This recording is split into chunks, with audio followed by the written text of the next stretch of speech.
Nair is a hair removal product initially directed towards the female consumer. The three main components of Nair include calcium hydroxide, cetearyl alcohol, and potassium thioglycolate. Potassium thioglycolate is responsible for Nair's strong, unpleasant smell. The sulfur hydrogen atom group gives thiols their sharp scent. Both of these substances break down to sulfide bonds in keratin. This dissolves the hair so you can wipe it away. Nair removes the hair shaft, the part you see on your skin, but not the part underneath. Calcium hydroxide consists of an ionic bond between a calcium ion and a hydroxide ion.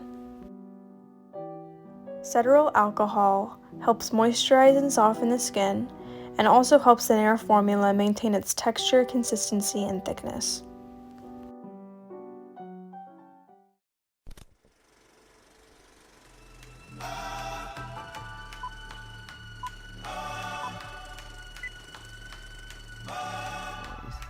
But there was nothing on planet Earth he hated more than body hair. That's one of the first things he noticed about Maddie. She was basically hairless. What is the male gaze?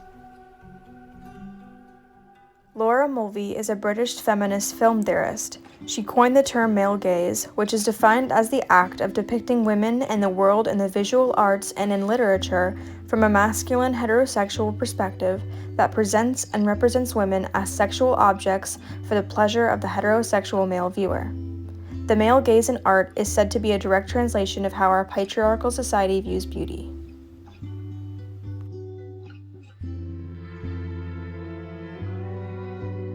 The male gaze in film and in shaving advertisements are incredibly similar. The camera lingers on the curves of the female body, and events which occur to women are presented largely in the context of a man's reaction to these events. This relegates women to the status of objects. The female viewer must experience the narrative secondarily by identification with the male.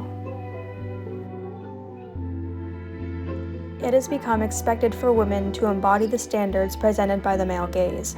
We consume this gaze through pornography, the fashion industry, films, art, literature, and advertisements. Young girls internalize these standards. We're told to want to be desired, to look like the unachievable, thin, hairless, smooth, and white. Women are required to spend copious amounts of money and endure painful hair removal treatments to satisfy the patriarchal standards that define how beauty is measured.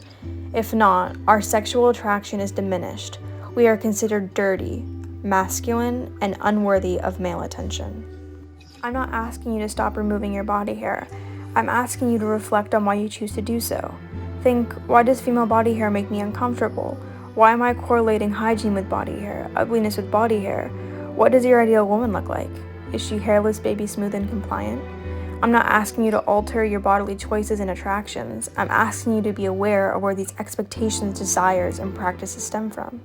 Do you welcome these parts of you?